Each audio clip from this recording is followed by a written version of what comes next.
Test 1, 2, test 1, 2.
Okay. It's been a little while since we've done one of these, but welcome back to, I don't know what this is, the 25th, 20 something episode of Cooking with Baber. We're going to try to take it really easy today. We're going to do an incredibly simple salmon preparation that's really, really, really good. It's a quick marinade, quick broiler cook, basically nothing to it. You can use, pretty much any salmon you can find for this, nothing really specific. And it's mostly ingredients that, you can just keep in the fridge or in the cabinet. And, so you can make this just about any time. We're gonna go ahead and get started, get the salmon in the marinade, get some rice cooking, and that's mostly what we're doing today. We're gonna do just a little bit of bok choy to go with it, but it's all really, really straightforward, really simple. So I'm going to go ahead and get started. I've got a little bit too much salmon here for the number of people that are eating, so we're going to go ahead and trim this down a little bit. This is a piece of, I guess I should probably wash my hands here. Should have maybe done that before we got started, but whatever. This is a piece of sockeye salmon. You can use, again, any type of salmon you want. I think the recipe says at least 1 inch thick. I actually kind of like it when it's thinner because it, kind of gets a little bit more charred, but you do you. A nice thick steak is nice too because then you can get the edges really, really charred without overcooking the insides. Whereas with these thin steaks, you kind of have to, make sure you don't. I guess I'll keep this bag. Probably put the other half back in. So again, I'm just going to trim this down. Probably going to cut it maybe in half. And then you do want to take the skin off if you're comfortable doing that while it's raw, or have whoever you're buying the fish from do it for you if you're not comfortable with it. So let's go ahead and just say maybe that's going to be good. While we're at it, I'll go ahead and pull the bones out. So there's my little, I have some really sweet, these are specialty fish tweezers. So basically what you're going to want to do is you're going to see like a little line of bones like right here.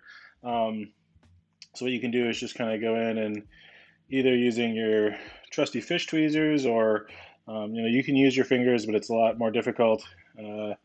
But we're just going to pull these little bones out. You don't have to pull the bones out. You can totally take them out, while you're eating. I just like to, use my fancy little fish tongs. These are like $5. Like there's no reason not to have these unless you like absolutely hate fish. They just make this job a lot easier and a lot faster. And now the bones, for whatever reason, won't go usually all the way down. I'm certainly not like a fish biology expert or whatever, but fish bones are weird. All right, I think this is about all of them, and this guy. Oh no, there's a couple more. So what you can do is if you're like, once you find the line, if you just keep pushing your finger in kind of against the grain of the bones. It's really obvious when you're doing it. You can kind of feel them poking up. And if you kind of bend the fish a little bit, you can sort of grab them. Don't go like too crazy with the tweezers. Like you can really screw you're not gonna screw it up, but you can really make it look pretty ugly if you really get in there. So just try to do your best to be gentle with it. Get all these little fish bones out of here. A couple more here. If you're really clever, you can do a couple bones at once. Like we just got 3 there. I don't know if you guys can see that. Oh, there's still a couple more in here. I guess this guy kind of goes all the way down. At some point, they do stop, I think, once it gets far enough down the fish. But, and again, if you don't want to do this, and you don't mind pulling a couple bones out when you're eating, they do come out way easier once it's cooked. So, yeah, all right, fine. These go all the way. That's fine. I'll just finish this up. So how you guys doing? What have you guys been cooking? What have you guys been up to? Anybody make anything nice this week or this weekend? Anybody have things that they thought of? They were like, man, I wish Cooking with Baber was happening. I could ask him my random cooking question. Okay, so that's all the bones. Now the only other thing we're going to do is, again, we're going to take the skin off of this. Really, you don't need to take the skin off when you're cooking fish. Like, you know, sometimes it's really delicious to have a nice crispy skin. For this dish, because we're broiling it, we're not really going to get a lot of heat on the bottom. So I want to get that marinade in there. And really, that's the only way to do that is going to be to take that skin off. So it's pretty easy once you have the hang of it. This is one of those skills that seems really intimidating. But as long as you have a decently sharp knife and like a decent idea of what you're doing, it's not that hard. So essentially what you're going to do is find the corner that you want to start with. On this one, I've kind of got this like weird little foldy up corner here. That's a pretty good candidate for getting started. And you kind of like this is like kind of the hardest part. You kind of like get it, you know, started here. And now you have this little corner.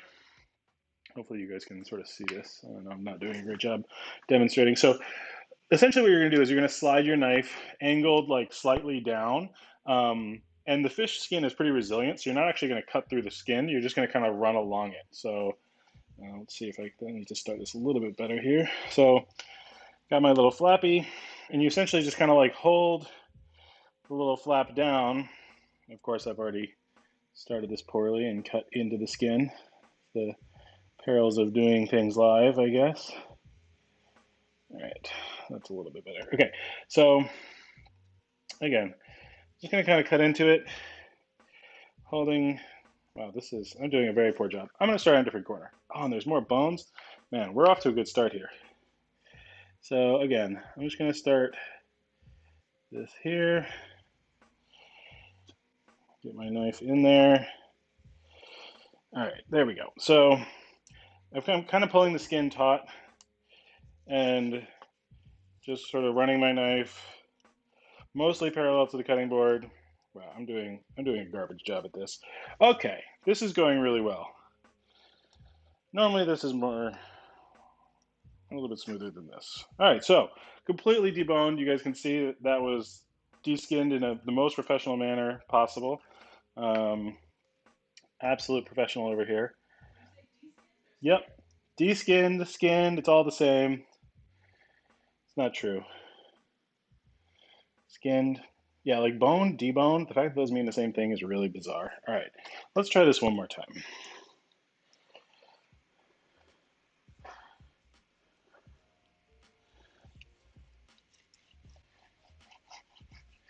Okay, so something more like that. When I'm not trying to talk about it, it works a lot better. So that's what you're going for, is a nice, you don't want to leave a lot of flesh here on the skin if possible. And then you have a little bit of play because there's like gray flesh here. So this is decent. If I was working in a restaurant, they would be really mad at me about this, but I'm not. So that's that. All right, let's get this marinade going. We've already wasted a couple minutes here just lollygagging. The marinade's really simple. probably the only two ingredients in it that you're not necessarily going to have on hand, but I recommend buying and keeping because they last forever and they're great, are miso and sake. Sake you want to keep in the fridge, miso you want to keep in the fridge.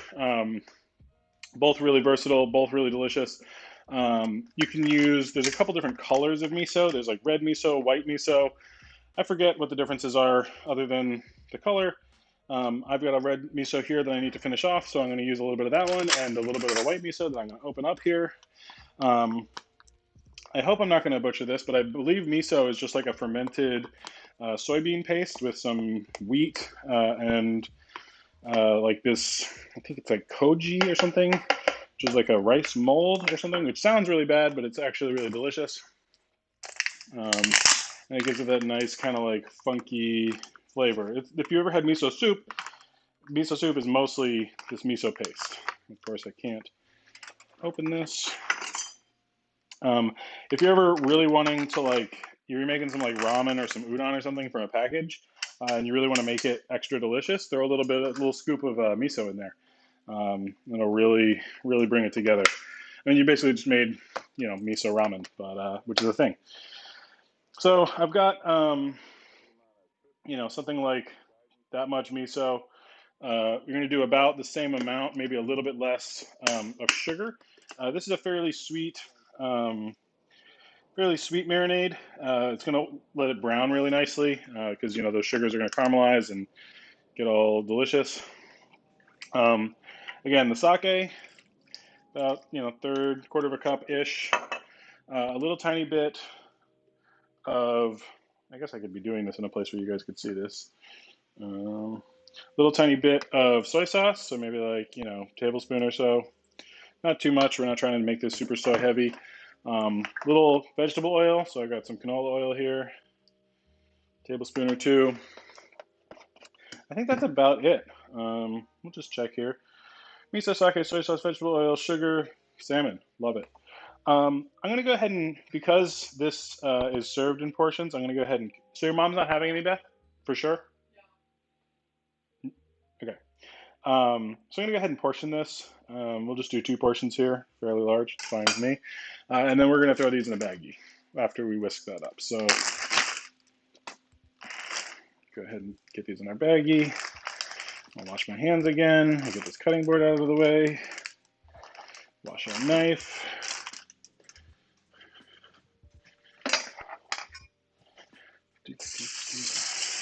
Should probably have done this after the marinade. So this marinade, it's kind of like optional length. You can do it for no time. Like you can basically just put the marinade on and throw it in the broiler. You can do it for like 10 minutes, 20 minutes. You can do it for a couple hours. You can do it overnight. Obviously, the longer you marinate it, the more flavor is going to get imparted to it. But a lot of people think marinades like go all the way into the center of a piece of meat. That's absolutely not true. It's never going to penetrate more than like a millimeter or two. So the difference between a couple hours and overnight is not really huge, especially because this doesn't have a lot of salt in it. Salt is really the only thing that's gonna, kind of get deep into a piece of meat. So, I usually do about 20 minutes or so on this one. Works out pretty nicely. But again, if you're feeling impatient or whatnot, you can always just get the marinade going and go ahead and cook it. So once we get this marinating, we're going to go ahead and turn our broiler on. We want that to be nice and hot. You can use a toaster oven. You can use a real oven. Kind of works the same either way. I usually make it in the toaster oven. I'm gonna make it in my regular oven today just to kind of see how different it is. I think it might be a little bit hotter, so we're gonna test that theory. Cool. So this is looking pretty good. It's let's see. Nick says I always seem to burn my garlic, and the recipe says to simmer for 10 minutes. I think it's just because your stove is really hot in comparison to what the recipe wants. I don't usually cook garlic by itself for too long, because it does tend to burn. It's most of the time if I'm doing we're actually going to be cooking with garlic in a little bit here, and I'm basically going to add like the garlic to the oil with some ginger and let it sit there for maybe like 10 seconds, not, not much longer than that, just until it starts turning a little bit brown. And then we're going to add some ingredients that have a lot of moisture, basically these bok choy, bases. And that'll prevent the garlic from, burning too much more. So this is kind of what we're looking for. You want to make sure you want to get that marinade completely on every surface of these beautiful fillets, and we'll just kind of put that off to the side. So again, we're going to turn our broiler on. I want to make sure there's nothing in the oven that's going to catch on fire. Cool. Also want to make sure your oven rack is in the topmost position, so it's nice and close to the broiler. So let's go ahead and get some rice cooking. So I've just got some I think this is like a medium grain rice. I'm going to do 2 cups because, that's way more than we need for 2 people for dinner, but I like having extra rice just to eat with, chili crisp or whatever as kind of a really delicious, super cheap, really easy snack or meal or whatever. One of the most important things with rice, we've covered this a couple times on this series, is to wash it. There's a lot of kind of starch and like other stuff on the rice, so when you run some water over it, pretty much immediately as you agitate it, it gets completely opaque. Like you can't even see the rice anymore because of how much starch is in there. You pretty much want to wash it. Like some people will say wash it till it's clear. That's almost impossible unless you're really like dedicated to sitting here for 10 minutes and washing your rice. It also seems kind of wasteful of water. So I usually do it 3 or 4 times. Probably the most difficult part is pouring off the water without pouring all your rice into the sink. But you just kind of stop when you get to about pouring the rice out, and swap some new water in there. And it's really just more about like agitating it, like rubbing the rice against itself to get all that starch off. If you don't do this, your rice can get really gluey and stick together, and it's just not great. It's especially important to do this if you're trying to do something for like sushi rice, where you really want the grains to be, separate. They'll still be sticky, like you're not going to lose the like nice sticky property of it. But if you don't wash it, it's just going to be a gluey mess, and you'll never make tasty sushi or a sushi bowl or poke or whatever you're trying to do. So I've gotten about as much rice or as much of the starch off of here as I'm wanting to. So I'm going to go ahead and pour most of that water off. Again, if you leave a little bit behind, it's not the end of the world. The way that I do rice usually is with my Instant Pot. And for all white rices, I do a 1-to-1 ratio of water to rice. Find it works out really, really nicely. Sometimes I'll go a little bit less or more if I'm trying to do something specific, like, like sushi rice, I might go just slightly under, so it's just a little bit, kind of chewier almost. But if you go too much under or over, you definitely can tell. And then I don't use the rice setting. I just tell it to pressure cook for 3 minutes on high. Once it's done pressure cooking, you let it sit for 10 minutes, and it's pretty much always perfect rice. So that's going to do its thing. That's probably going to be 20 minutes or so. I think that's going to be the thing we're actually going to be waiting the longest on. So once the rice is sort of up to temp, like pressurized, we'll know we have about 13 minutes from there. So the salmon's going to take maybe 5 minutes or less from here. We probably didn't need to turn the broiler on so soon, but this is kind of like a standard weeknight dinner for us. We don't make it too often, but like just in terms of like having a quick protein, which is either going to be like a seared chicken breast or seared chicken thigh with just like some. It's the broiler. So either like chicken breast or thigh with just salt, pepper, and maybe some cumin or something on it, and then like some sort of grain, whether it's a rice or a couscous or a potato or something quick usually. So a lot of times it's rice, and then like a vegetable, so like sautéed chard or sautéed, in this case bok choy, or kind of whatever we feel like or whatever we've gotten at the store. So like this is a really standard kind of like starch, veg, meat meal that is really usually quite easy to put together and really delicious. And you can mix it up and do whatever you want with like you can add a sauce, or you can You know, kind of pick a theme. If you want to do like a Mediterranean thing, you might use couscous and maybe make like a little like lemon and yogurt sauce, which really like is going to be literally just some yogurt with some lemon juice squeezed in and some, you know, salt and pepper and cumin. Like it's not crazy super advanced stuff. It's just kind of taking things that somewhat go together and yeah, just putting them together. So the center, so Nick asks how I like the center of the salmon. So I usually like it to be kind of, for a steak, it would be like the equivalent of like medium rare. So for this dish, it's a little bit more, I don't know what the right word is. So like, because you're applying so much heat to the top, usually like the middle and the bottom are a lot less done than you'd normally see in the middle of like a pan roasted or pan seared piece of fish. Um, I definitely don't like it when all of it is kind of the same texture and doneness. I definitely want to see kind of that gradient where it's like nice and tender and not raw, but like, you know, very, um, not underdone is like the wrong word too, but like, you know, nice and rare in the center, moving to like a, you know, medium to medium well on the outside where it's kind of some crispy edges. And especially with this one where we're going to be broiling, and again, we've got that sugar on there. I'm really looking for that nice crispy edge, like that black sort of rim around the edge of it. It's really my favorite part. So let's go ahead and prep the bok choy. Again, we've got some time now. Like this is a nice meal because there's not a lot of pressure behind it. Like, you know, this salmon can sit for as long as it takes me to do all my rest of my things. And again, comes together really, really quickly in the broiler. The rice, once it's done, can sit, hang out. I do recommend like hitting cancel on it after the 10 minutes. Otherwise, if the keep warm thing will make the Instant Pot really difficult to clean. But like once once the marinade is marinating and the rice is cooked, like, you know, now I'm just waiting on making the bok choy, and I can kind of do that at my own leisure. You don't really want to let the bok choy hang out cooked for too long, which is why I'm like sort of holding off a little bit from starting it, just because, you know, like it'll tend to get overcooked if you cook it to the right doneness and then let it sit in the pan, especially. It'll definitely get overcooked.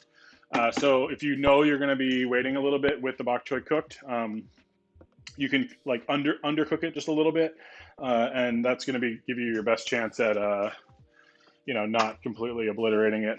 Because especially with bok choy, like it's really nice when it's still got some crunch to it. You know, stuff like chard or other sort of greens that have like the stem with the leafy part, or like a thicker stem with the leafy part.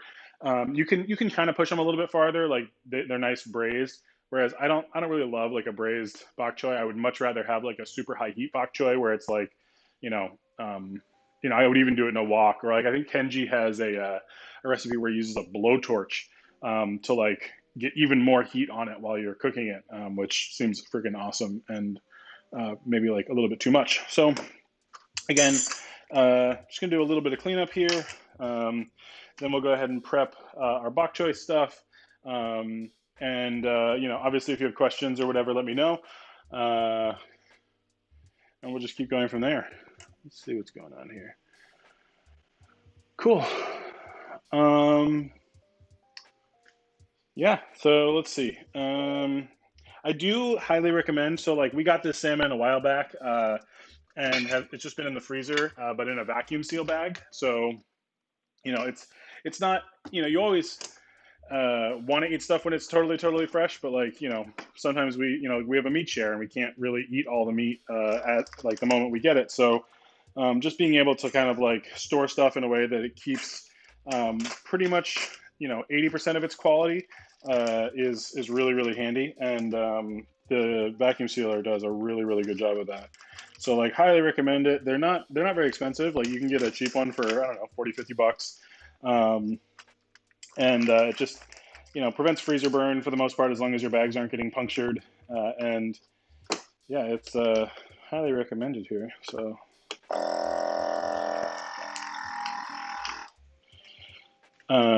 just gonna put that fish away, and then yeah. So let's talk about ginger. I think we've talked about ginger a couple times on this, but basically what I'm gonna do, I just want a little bit of ginger here. So the easiest way to peel ginger is just with a spoon. And usually when I'm peeling stuff, I like to put just a paper towel down so I can just dump the stuff afterwards. But if you just kind of scrape the skin It comes pretty much right off. You don't need to actually use a peeler because it's so thin and so barely attached there that the spoon is just going to do a much better and much faster job. So just get that off of there, and then usually I'll cut off the kind of the end, and that's pretty much it. So with ginger, it does have obviously like this like very clear. I don't know if you guys can see this, but it's got like a real clear like grain to it that usually just runs obviously in the direction of the ginger, right? So like if this is your knob of ginger, your grain's going to run this way. And kind of your goal is to break apart that grain. Like if you think about, I think Alton Brown always said it was like rubber bands, right? Like you can imagine a whole bunch of rubber bands going like this, and you wouldn't want to bite into like a one long rubber band, but like if you were going to bite into like a whole slice set of rubber bands, I don't know, it's a terrible analogy, but it makes a lot of sense if you actually think about it a little bit. Anyways, if you cut across the grain, it just makes it a lot more tender, a lot less sort of woody. If you're chopping it up really fine, it doesn't actually matter for the most part, but I just like to do it out of habit usually. So we're just going to give this a little, I don't know if I want to leave this in little matchsticks. No, we'll make this little pieces. So just kind of dice that up. Should be nice for our bok choy. Let's put our salmon away here.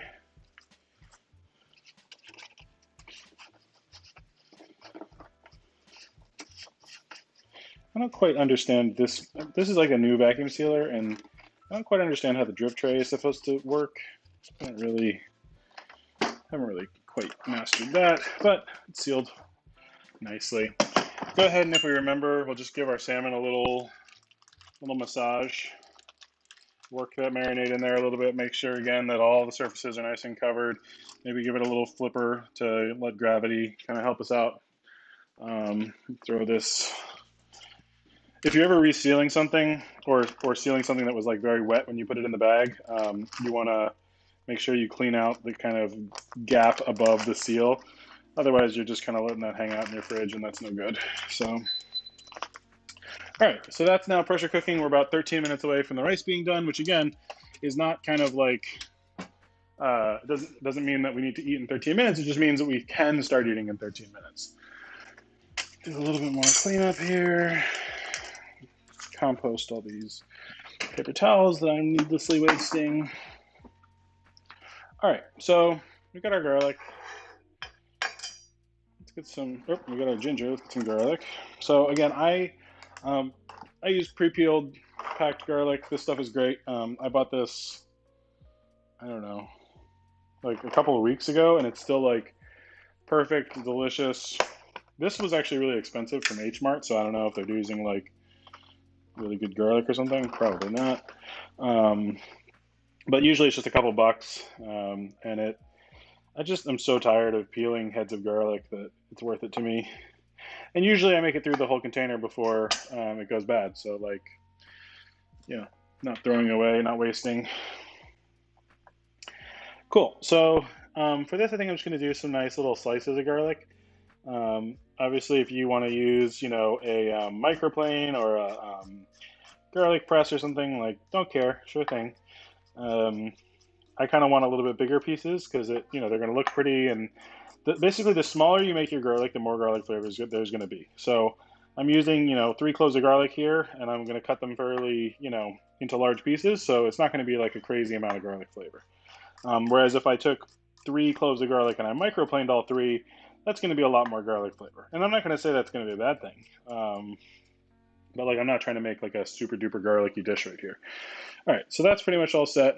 So now we're going to go ahead and cut the ends off of our bok choy and give it a wash. You can kind of see that the bok choy is like a little bit, not like too dirty, but it's got a little dirt to it. So, just give that a little cut off the bottom. This stuff is so delicious. Oops. And then we'll give these a rinse.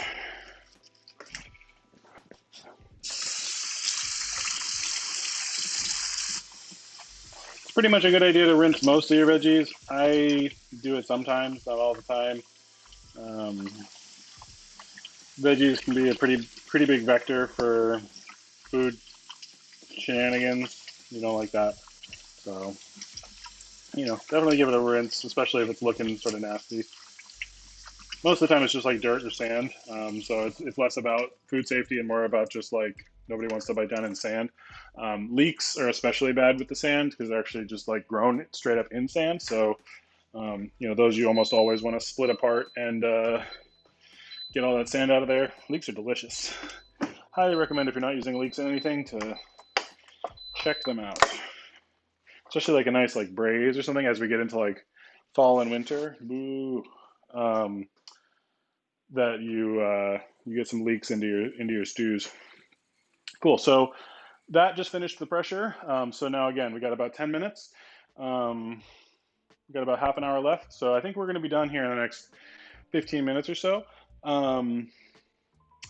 Again, I'm a little bit concerned about letting my bok choy sit for too long, so I'm just going to keep cleaning up a little bit here and check in a second here and see if anybody has any questions. But again, I kind of knew that today's episode was going to be really easy. Again, this is a really standard kind of like weeknight style meal, and its intention is to be simple, pretty foolproof, and really delicious for the level of effort. So give this a little scrub, get that salmon off of there.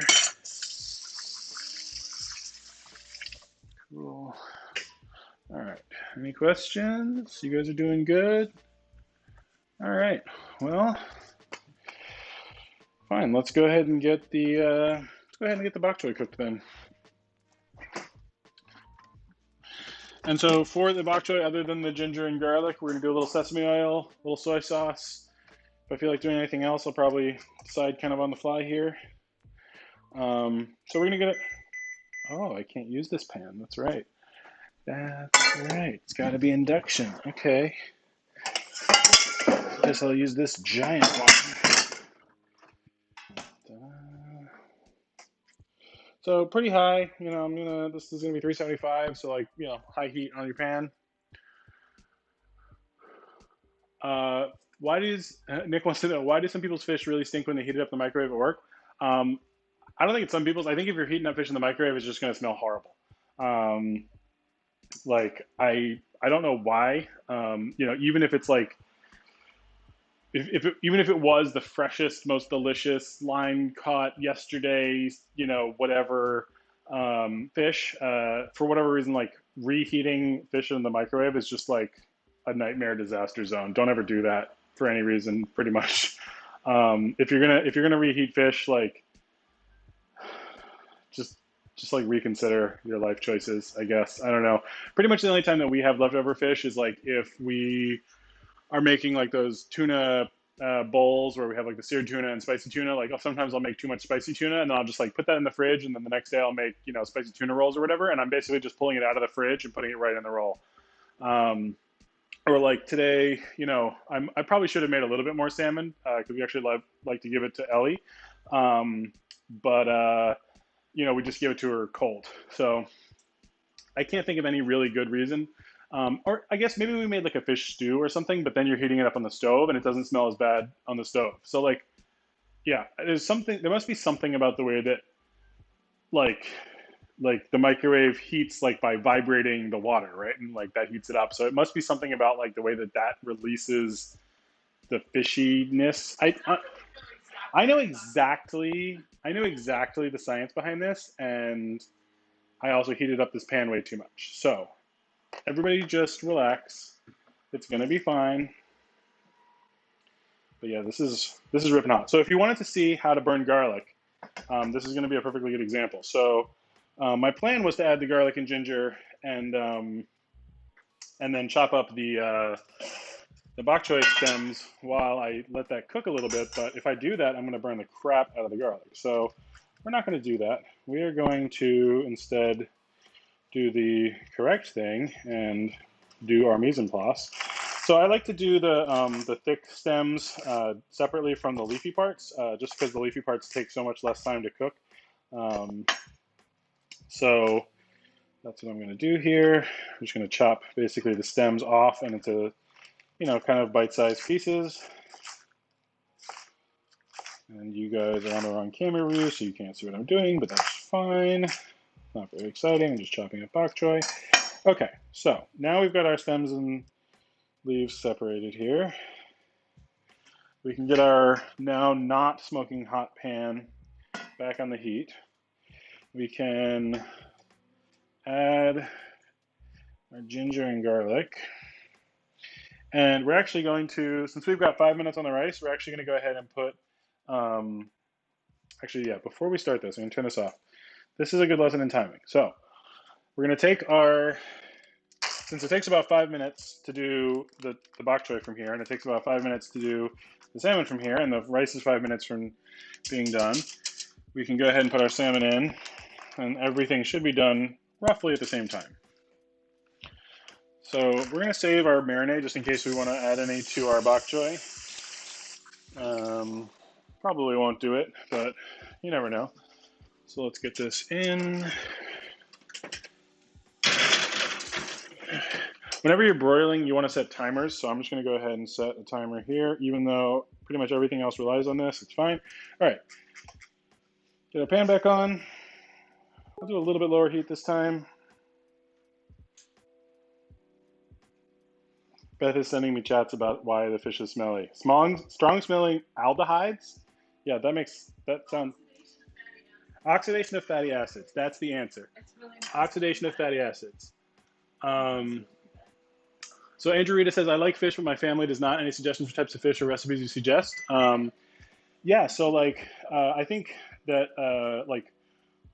white fishes, especially like fried fish, like if you do like a fish and chips type thing, or like halibut is a nice mild fish. It's a little bit expensive, so it's kind of a bummer if you make it and then they decide that they still don't like it. But I would start with recipes that I hate to say hide the fish, but with fish and chips, it's really just kind of like a delicious meaty, tartar sauce vehicle. If you really there's some other recipes where the focus is more on a sauce. She's fine. Why was she so sad? Oh.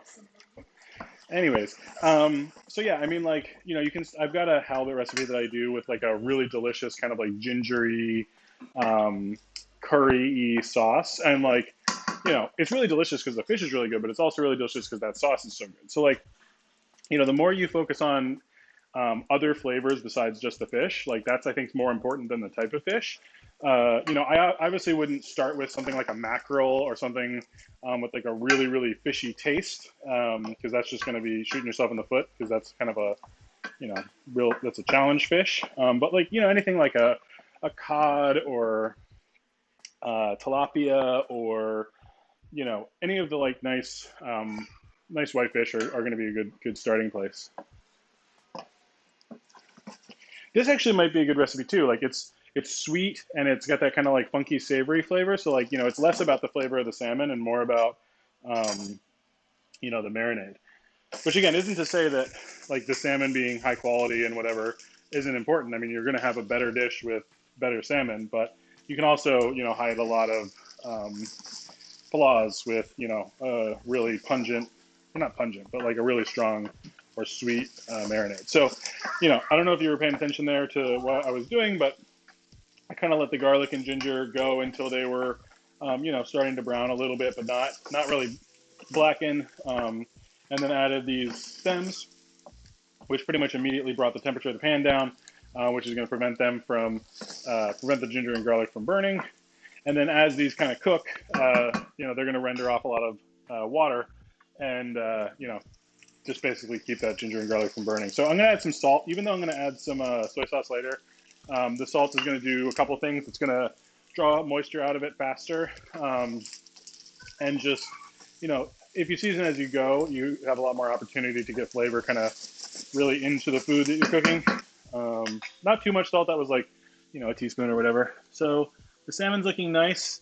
I'm going to give it a little rotate. Maybe I'll show you guys what it looks like right now so you can have a good idea. So this is what the salmon is looking like right now. Looking very nice. Give it a little rotate. Get it back in there. So again, this bok choy doesn't take very long. It's probably about ready to add the leaves. You can maybe just give it a little piece of try. Still pretty crunchy. So maybe another 60 seconds or so.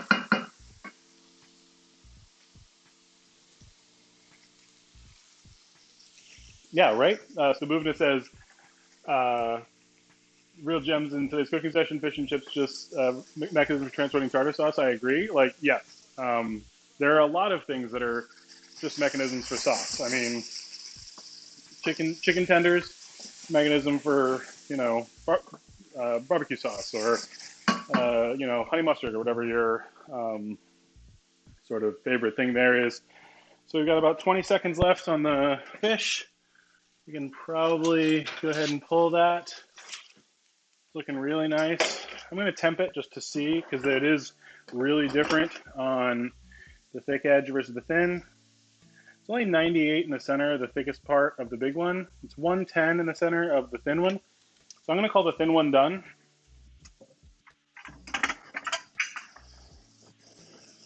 Turn that off for a second.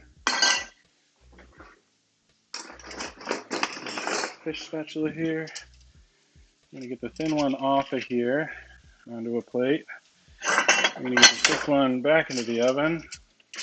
And of course, now I've kind of like poked this one so it let some of the albumin out, which is that white sort of liquid that you see coming out of fish sometimes. That's usually indicative of it being overcooked. I don't think that's the case here. So, that's going to come out of any part where it like squeezes too hard. And, because we're using the broiler, that's going to happen. So again, this is kind of what it looks like. Looking really nice. You got sort of those nice charred edges. I would like to see the edges a little bit more charred, but, it's fine. This is basically done here. We're going to add a little bit of our sesame oil. You can start with the sesame oil. It's not a really good cooking oil because the smoke point is pretty low. That doesn't really matter. A little bit of soy sauce, not too much, maybe a tablespoon or two. Just finish this up. A lot of this is going to sort of cook down really fast. So your goal is to kind of have an almost dry pan, unless you've got a lot of moisture coming out of your bok choy still, which hopefully you won't. So that's looking pretty nice. Give it another taste.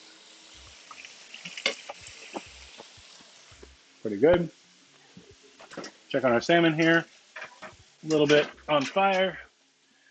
Okay, that's fine. All right, so that's done. So this one looks a little bit more like what I want. I know that this thin edge is going to be a little bit overdone, but I'm kind of willing to sacrifice it for the thick part. So that's cool. This is done.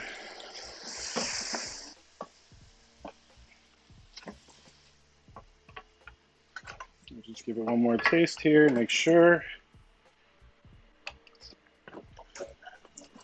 Still got some crunch, but it's cooked. Very nice. So we'll go ahead and plate this up. I guess I'll use bowls.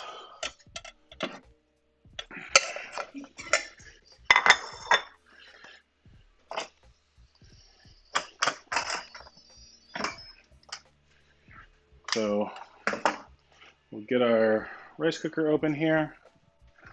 Once you open the rice cooker, I like to just kind of fluff the rice. So, kind of like, it's almost like you're cutting around the edge and pulling the rice up off the bottom, which is just going to kind of like turn it. It's going to get a lot of the steam out of it, let it cool off a little bit faster, and get some air between the individual grains, which, you know, absolutely perfect. Yum. So I didn't add any like salt or anything to this rice, which probably would have been a good idea.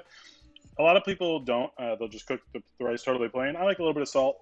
If I'm cooking like a Spanish rice or something, I'll do like, you know, some turmeric and some cumin and some butter and, you know, all kinds of seasonings. But again, just like, it's nice to have like some plain rice sometimes. And that means I can add more chili crisp tomorrow. So let's see if we can do, you guys can't really see that, but that's, let's go here, put this here and here. So we'll go with some veg.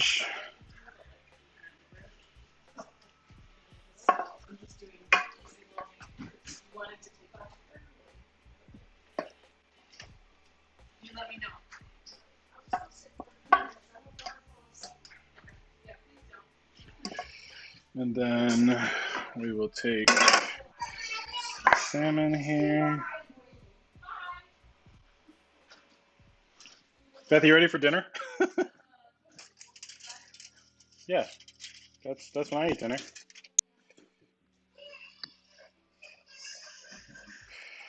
Cool. And then, like I said, if you had made some sort of sauce or something, you had some like, I don't know, like a teriyaki glaze or some kind of thing in your fridge, or some hot sauce, or, you know, literally whatever. Just go ham with it. But I think this is going to be really nice. I'm excited to eat this. Let's see.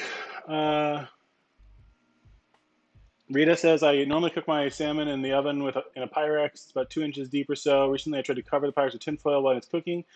I don't usually cover my fish. 9 times out of 10, when I'm cooking fish, I just do it in a pan. You know, pretty high heat, either a nonstick or, you know, I guess you could do stainless as well, but high heat, decent amount of oil, and just, you know, I usually leave the skin on, crisp up the bottom skin. Sometimes if I'm doing like a blackened fish, I'll flip it over to get that nice black on the top. If it's like a really thick piece of fish and it's just, you know, I fear that I'm going to burn it in the pan, I'll start it in the pan and then move it to the oven so that I get that nice crisp, but then, you know, get it finished gently. This is one of the only dishes that I bake fish for. I guess the only other one that I would do is if I was doing like a whole fish maybe. But most of the time I'm doing just like a pan seared fish. So yeah, I think that about does it. Let's take a quick photo here. Not the prettiest photo I've ever taken. Maybe I'll take one over here. That might be nicer. Well, anyways, again, I think we got about 15 minutes left, so I'll hang out for a minute or two, and you guys, if you have any more questions or whatnot, we can chat through those. Otherwise, you know, we can just call it a day. Oh, I've got rice grains all over the bowl. What a disaster.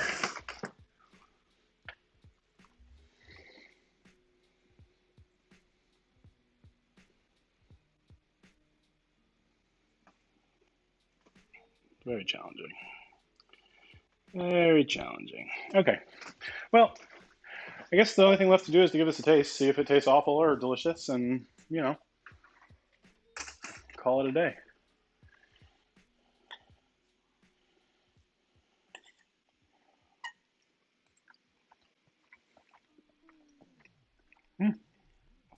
That's good. So then in terms of like what it looks like on the inside, oh wow, I overcooked this. Hope I didn't overcook this one. Okay, so this one is not too bad, but I definitely overcooked this one. I got a little distracted as I was finishing. It's not like dead, like this is like, you know, cooked medium. But again, for this dish especially, I prefer it to be more rare in the center and certainly on the bottom. It's still good. I'm not mad about it. But like, that was the goal. The goal was to make it crispy and charred on the outside, rare on the inside. Got a little distracted. Had a few too many things going on, but that's life. So, anyways, unless anybody has any more questions. Oh, here we go. Could you use the glazed dressing on non-salmon fish? Yes. Black cod would be a great substitute for salmon here. I think that might actually be the original sort of miso glazed fish in terms of popularity. Probably a couple others, but that's the first one that comes to mind. In fact, I was just talking about that earlier. That would be a great fish for this dish as well. Cool. Well, I hope you guys try this. Rita, sounds like you're going to be trying it out. Let me know how it goes. Feel free to chat me with any questions. Hope you guys had fun as usual. I think I figured out what I wanted to do. I wanted to try I wanted to do the tuna poke for one of these, but we just had it yesterday. So maybe a couple times from now. I also want to do bibimbap, but I'm concerned that people aren't going to be able to get some of the ingredients. So we'll see. Probably just play it by ear as usual. Keep the skin on always. Not necessarily. Again, for this dish, I usually take the skin off. You know, it doesn't super matter if you're not comfortable taking it off, or you know you want it on there for some reason. Definitely keep it on. The reason I take it off for this one is just to get the marinade onto the bottom part of it. You know, you could always, if you're concerned about getting more flavor, you could cook the marinade down a little bit just to get the raw fish out of it, and kind of use it as a drizzle. Or again, if you have like a teriyaki or a any kind of other like prepared miso glaze type thing, you can just throw it on there. So yeah, it's kind of open to whatever you want to do. There's no hard and fast rules with this one for sure. Is there an Ellie cameo? I don't know. Where did Ellie go? Oh, okay. Yeah, we can get an Ellie cameo here.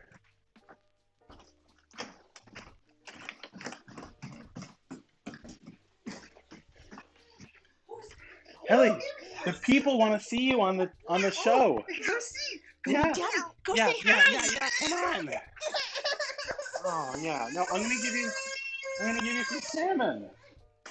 I'm gonna give you salmon. Oh no, don't be sad. Don't be sad. I know. Look. There's food. What do you think? What do you think? You want to try the salmon? Yeah. Oh my. Oh yeah, that's also salmon. Do you want to try that one too? Yeah. Oh, now we're much happier. My goodness. You say thank you? You say thank you? You say more? Yeah, we want some more of that. Yeah. Yeah, that's also salmon. Salmon. Fish. Fish. Yeah, more. Oh, yes. Yes, I know. I know. It's so good. Yeah. What about a little bok choy? Want to try some bok choy? No, we don't want the bok choy. I want it. What about some rice? Rice? Yeah. Yum. Oh, back to the salmon though. Yep. What do you think? I'll just give you one of these plates and Mama can fend for herself for dinner? Yep. Uh-huh. Uh-huh. How's that? Is that good? A little bit more? There we go. Okay. Thank you. Thank you for joining. Oh. Oh boy. Okay. We need to eat now. Well, that was that's so good. Okay. Okay. Nom nom nom. Well, thank you guys.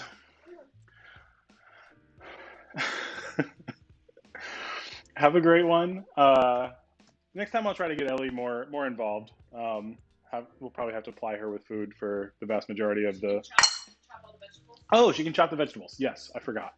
I know. It's dinner time. Dinner time. Okay.